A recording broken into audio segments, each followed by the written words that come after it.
यह बोतल किने आंदी है पेप्सी दी कोक दी बोतल कौन लैके आया खड़े ही होता उधर है कौन बोतल लैके आया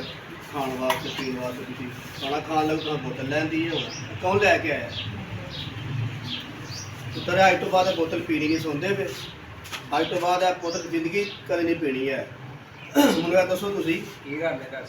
यार बच्चे खाना खान लगे तो बोतल लैन दी इन्होंने कोक की जी इसराइल की कंपनी तो साढ़े वास्ते तो बड़ी नुकसानदेह है। मेरी गल सुनो गल ये कि अगर कोई बंदा थोड़े बाप को गोली मार दे अल्लाह ना करे तो की गल तुम उन्होंने फायदा पहुँचाओगे या कोई थोड़ी माँ को अल्लाह ना करे भरा या कोई महल्ले कोई बंब धमाका कर दे या थोड़े पूरा यानी कि पिंड मार छड़े या पूरा शहर में यानी कि धमाका करके मार छड़े तुम उन्होंने फायदा पहुँचाओगे फायदा नहीं ना पहुँचाओगे। तो यह इसराइल की कंपनी है ना ये रुपया जोड़ा ना उन्होंने जान रहा है तो वो गोलियां खरीद के ना तो साढ़े मुसलमान भरावां मारते हैं नहीं यह 150 की बोतल तुम पुछ रहे हो कि 150 की बोतल है सानू यानी कि नुकसान की तो फायदा की है हूँ देखना कि बोतल तो 150 रुपये की बोतल है तो अगर ये 2 गोलियां भी हो ना 2 गोलियां भी इसराइल लैके चलाए तो अगर थोड़े एक बाप को गोली वाजे अल्लाह न करे एक भरा गोली वाजे नुकसान है कि नहीं है तुम आते हो कि 150 की बोतल है नुकसान सानू की है यदा बड़ा बड़ा नुकसान है ये 2 गोलियां भी लैके सानू मारन ना एक बाप को वाजे तो एक भरा वाजे या माँ को वाजे तो पूरी जिंदगी रोना कि नहीं रोना तो पूरी जिंदगी रोना है तो पछताना है तो तुम आते हो कि नुकसान की है नुकसान थोड़ा है। दूजी बात है कि एक भैन भरा वो ने जो तुम आते हो साड़ा भाई है थोड़े अम्मी अबू ने कहा साड़ा भाई है बरादरी ने कहा कुंबे कबीले ने आख्या पिंड ने कहा थोड़ा भरा है तो हम मान लिया साड़ा भरा है लेकिन एक भरा हो जिन्होंने कुरान ने आख्या थोड़ा भरा है इन्ना मतलब जो इखवा मुसलमान आपस की ने भाई भाई ने तो साढ़े भरा तकलीफ सूँ महसूस होंगी कि नहीं होंगी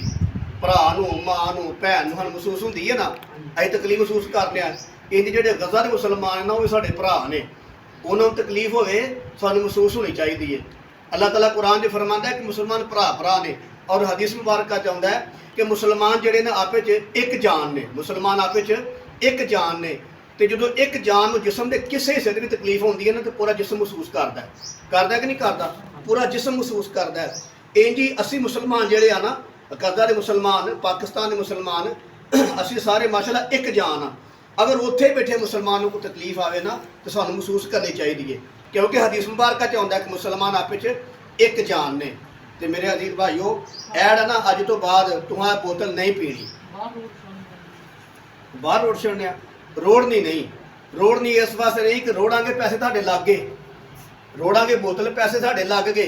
लेकिन गुजारिश है कि ये बोतल वापस करके आओ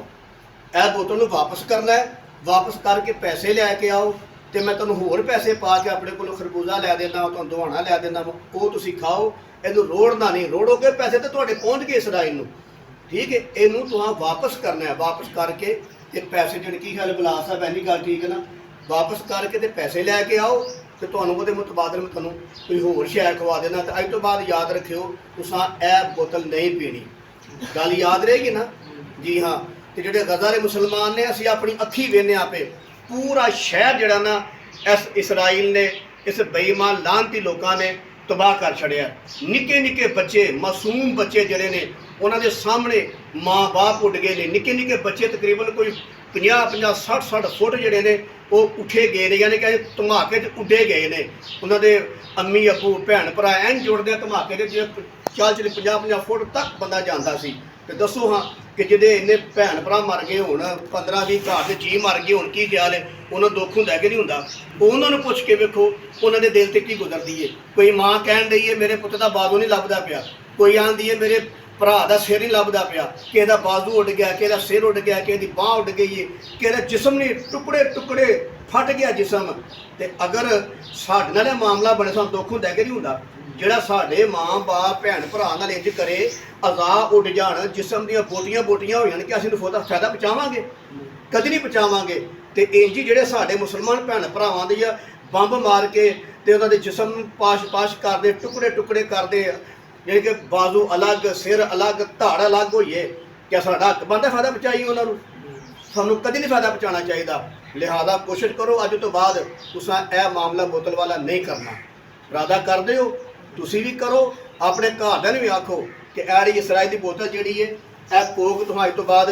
ਨਹੀਂ ਪੀਣੀ, ਠੀਕ ਹੈ।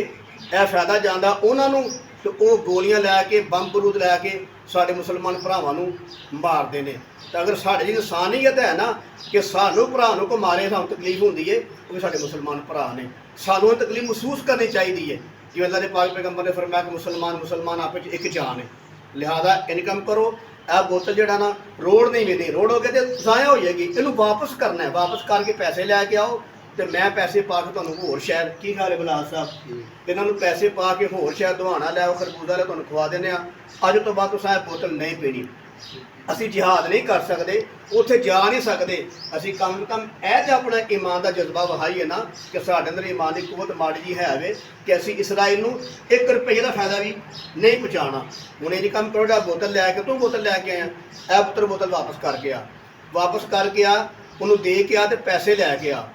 ਤੇ ਉਸ ਤੋਂ ਬਾਅਦ ਤੁਹਾਨੂੰ ਮੈਂ ਪੈਸੇ ਦੇਣਾ ਆਪਣੇ ਕੋਲੋਂ ਤੇ ਤੁਸੀਂ ਕੋਈ ਹੋਰ ਸ਼ਾਇਦ ਮੰਗਾ ਖਾ ਲਓ। ਇਸ ਤੋਂ ਬਾਅਦ ਤੁਹਾਨੂੰ ਬੋਤਲ ਨਹੀਂ ਪੀਣੀ, ਜਾ